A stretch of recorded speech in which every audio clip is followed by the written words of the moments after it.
अब होगा क्या, तो वो कौन सी गैसेज होगी जो सबसे ज्यादा आइडियली बिहेव करेगी, यानी कि जब मैं उसके वॉल्यूम को दबाता रहूंगा तो वो दबता चला जाएगा, दबता चला जाएगा, मतलब वो लिक्विड में कन्वर्ट नहीं होगा। वो क्या करेगा, वो आपका यूं चलता चला जाएगा, इसी लाइन को फॉलो करेगा, एक्स्ट्रापोलेट होगा, ठीक है। और होते होते होते होते वो कहां तक पहुंचेगा, वो जीरो के बहुत करीब आ जाएगा।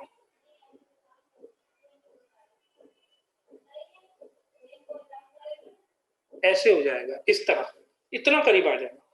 अब ये जो टेम्परेचर है ये माइनस में जाना शुरू हुआ। ये जो टेम्परेचर होगा ये कौन सी गैस होगी, अगर मैं आपसे पूछूं कि ये कौन सी गैस होगी जो अब कुछ यहाँ लिक्विफाई हो जाएगी, कुछ यहाँ लिक्विफाई होगी, कुछ यहाँ लिक्विफाई होगी, जो सबसे आखिर में लिक्विफाई होती है उस गैस का नाम है हीलियम। हीलियम जो होती है, ठीक है ना, ये तकरीबन 269 या 268 के करीब जाकर लिक्विफाई होती है। तो कौन सा, माइनस में। तो ये है माइनस, मान लीजिए ये है माइनस 269 डिग्री सेंटीग्रेड। तो फिर इसके बाद कोई गैस बची ही नहीं जो लिक्विड बन सके, यानी कि ये सबसे ज्यादा ठंडा, सबसे ज्यादा ड्रॉपेस्ट टेम्परेचर ये होगा, सबसे ज्यादा नीचे का टेम्परेचर ये होगा, ठीक है। इसके बाद क्या हुआ, अब साइंटिस्ट ने कहा जब यहाँ तक पहुंच गए तो जरा इसी लाइन को एक्स्ट्रापोलेट करें तो देखो क्या बनता है। तो जब इसको एक्स्ट्रापोलेट किया गया तो पता चला कि ये चलते चलते ये पॉइंट आएगा और इस पॉइंट को कहा गया कि ये -273 है, और ये 273 एब्सोल्यूट जीरो कहलाया कि इसके नीचे तो कोई वैल्यू जा ही नहीं सकती है, दैट इज -273 डिग्रीज। और ये केल्विन का जीरो कहलाया, केल्विन का जीरो ये कहलाया। इसलिए अब आपके पास कोई भी टेम्परेचर होता है आप उसके अंदर 273 को ऐड कर देते हो, ठीक है।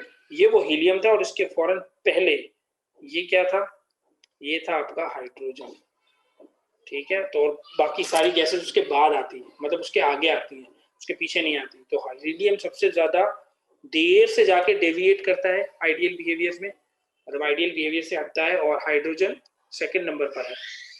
और फिर और बहुत सारी और गैसेस है, यानी कि मॉलिक्यूल जितना छोटा होगा और जिसके अंदर इंटरएक्टिव फोर्सेस जितनी कम होगी वो उतना ज्यादा क्या करता है, आइडियल बिहेवियर शो करता है, और उतना देर से डेविएट करता है अपने आइडियल बिहेवियर से, ठीक है। आई होप कि आपको ये बात समझ आ गई होगी, ठीक है। इसलिए हम इन चीजों को देखते थे कि भाई जब मोनोएटॉमिक मॉलिक्यूल होगा तो हीलियम सबसे ज्यादा, हालांकि उसका एमआर भी बराबर है लेकिन चूंकि नॉन पोलर भी है, दो इलेक्ट्रॉन भी है, फिर क्या मजा हुई, क्योंकि मोनोएटॉमिक है।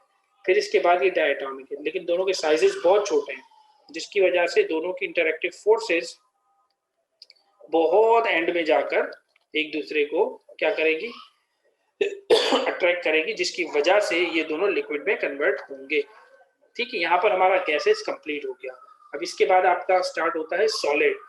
सॉलिड जो होता है, सॉलिड जो होगा उसके अंदर, सॉलिड पूरा का पूरा ओ लेवल वाला है, इसके अंदर आपको simple molecular structure and giant molecular structure को ही स्टडी करना है, डिस्कस करना है।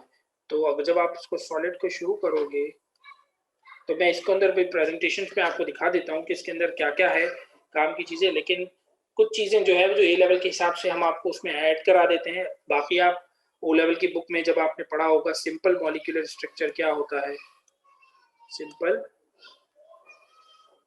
मॉलिक्यूलर क्या होता है और जायंट मॉलिक्यूलर क्या होता है,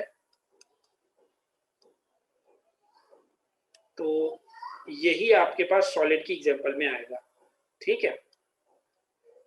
सिंपल मॉलिक्यूलर में क्या होता है, वो हो तो सॉलिड है, पर पीरियोडिक टेबल पर नजर घुमाओ तो आपको पता चल जाएगा कि बोरॉन सॉलिड होता है, बेकनॉफ BCNOF, ठीक है।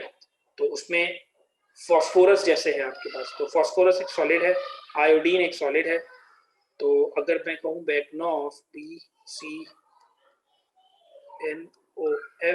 फ्लोरीन के नीचे आएगा क्लोरीन, फिर आएगा ब्रोमीन, फिर आएगा आयोडीन एंड देन एस्टेटीन।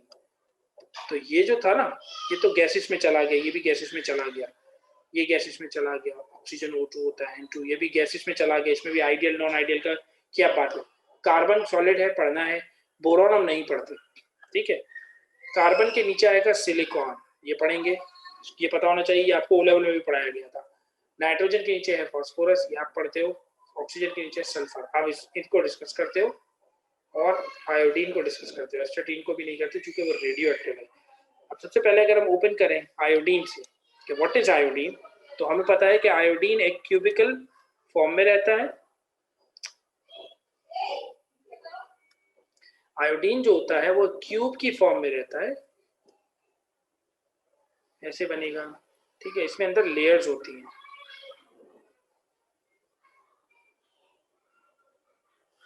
और वो जो लेयर्स बनती हैं, जैसे कि ये इसको जोड़ेगा, ये इसको जोड़ेगा, ये इससे जुड़ता है, ये इससे जुड़ता है, ठीक है। इसी तरीके से आपके पास ये एक लाइन होती है, फिर एक लाइन ये होती है,